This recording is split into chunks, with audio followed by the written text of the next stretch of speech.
cabros, tomen asiento nomás. Le ofrezco un cafecito, algo para Yo quiero un comer. café, porfa. Yo también, porfa. Ya bueno, al tiro traigo el café. 5 minutes later. Aquí están los cafecitos.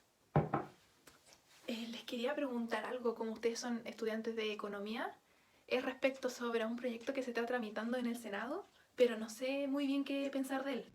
Sí, obvio que te podemos ayudar. ¿Qué proyecto, Este proyecto es el impuesto a los súper ricos. No sé si saben, pero este proyecto establece un pago único en impuestos a quienes tengan más de 22 millones de dólares de patrimonio. Este impuesto se cobrará sobre el valor del patrimonio y es una tasa de 2,5%. Bueno, es decir, si tienes un patrimonio de 22 millones de dólares, deberás pagar 550 millones de dólares de impuestos. O, por ejemplo, la familia Luxic tiene un patrimonio de 23 millones de dólares. Entonces deberá pagar 575 millones. Sí, mira, yo algo me manejo en el tema, he estado leyendo un poco. Es un tema medio complicado.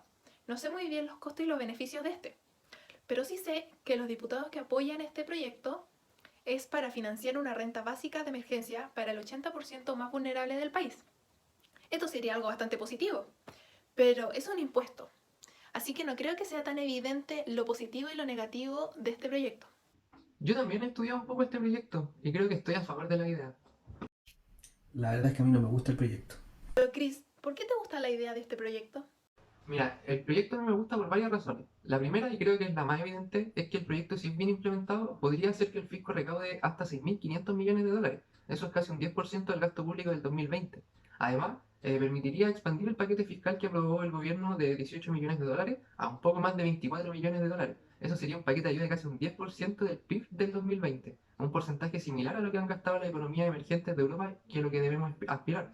De hecho, según los cálculos de los que impulsan el proyecto, esta recaudación serviría para poder pagar un ingreso de emergencia por sobre la línea de la pobreza a casi 12 millones de personas, y ello por 3 meses. Mira, yo a pesar de estar en contra, igual reconozco el potencial que tiene. 6.500 millones de dólares en ayudas sociales es mucho dinero. Pero siento que es un cálculo muy de papel y lápiz. Por ejemplo, en Argentina aplicaron un impuesto similar que supuestamente iba a recaudar 3.500 millones de dólares, pero solo recaudó 2.400 millones de dólares. Creo que es muy poco.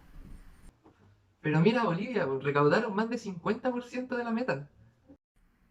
Ya, pero en Bolivia solo lo aplicaron a 150 personas. En Chile serían a más de 1.500. Es mucho más factible controlar a tan poca gente. Un dato relevante. 12 países de la OCDE aplicaban este tipo de impuestos en 1999. Y hoy día solo lo hacen 3. España, Noruega y Suiza. El jefe de política tributaria de la OCDE, de hecho, declaró que este es un impuesto muy difícil de aplicar porque es muy difícil valorizar los activos de los súper ricos. Hay empresas, hay activos, hay colecciones de arte. Y además, el director del Servicio de Impuestos Internos de Chile declaró en la comisión respectiva de la Cámara de Diputados que este impuesto sería un gran costo burocrático para el organismo. Habría que generar mecanismos para valorizar los activos, habría que contratar tasadores, habría que crear mecanismos para cobrarlo. Creo que es muy impráctico. Ya entiendo, pero miremos otro dato. Durante la pandemia, los ricos en Chile aumentaron su patrimonio en un 75% en promedio. Por ejemplo, los Luxi casi duplicaron su patrimonio en solo un año. O Julio Ponce Lerú, que aumentó su patrimonio de 1.700 millones de dólares a un poco más de 3,3 millones. Esto parece grotesco si lo comparamos con la realidad del país. Según una encuesta de la ODP, a julio del 2020, un 34% de los hogares del país declaró que antes de la pandemia los ingresos ya no les alcanzaba para cubrir sus gastos. Además, pues tenemos que considerar las graves cifras que tenemos de empleo informal y de desempleo, que ha llegado a las dos cifras en este último tiempo debido a la pandemia. En mi perspectiva, creo que es algo injusto que algunos hayan ganado tanto durante la pandemia y que otros hayan perdido tanto. Un impuesto a los súper ricos podría ayudar a redistribuir esa riqueza generada durante este tiempo y además le permitiría, perdón, a los golpeados por la pandemia sobrellevar la crisis en base a ayudas sociales. Mira, la verdad es que creo que es medio complejo hablar de justicia en este contexto, puesto que un impuesto a los súper ricos simplemente sería una forma ilegítima de apropiarse de una parte de su patrimonio.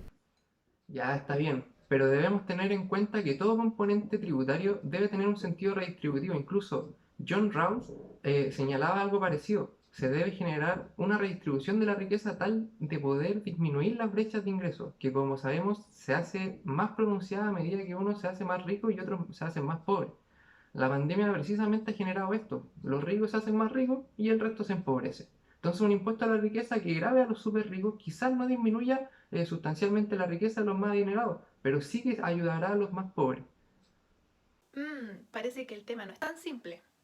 Pero, ¿y qué han dicho los organismos y especialistas de este impuesto? Algunos organismos como la ONU han señalado que este impuesto sería una señal correcta en varios sentidos. Primeramente, algunos dicen que este impuesto debería costear ayudas sociales y fortalecer los planes fiscales que le hacen frente a la pandemia. Y además, en muchos países, sobre todo en Latinoamérica, las élites económicas están muy desprestigiadas, por lo que un aporte adicional al fisco podría hacer que la percepción de distancia social entre rico y pobre sea disminuida. Mira, mucho se ha hablado de que el FMI avaló esta propuesta, pero lo que dijo el FMI en realidad es que este impuesto a la riqueza solo se debería aplicar cuando las economías avanzadas, al aplicar progresividad a sus impuestos a la herencia, a la riqueza o a la renta, esto no funcionara. De hecho, lo que señaló el FMI es que lo que deberían hacer economías emergentes como la nuestra es mejorar la capacidad fiscal de recaudar tributos.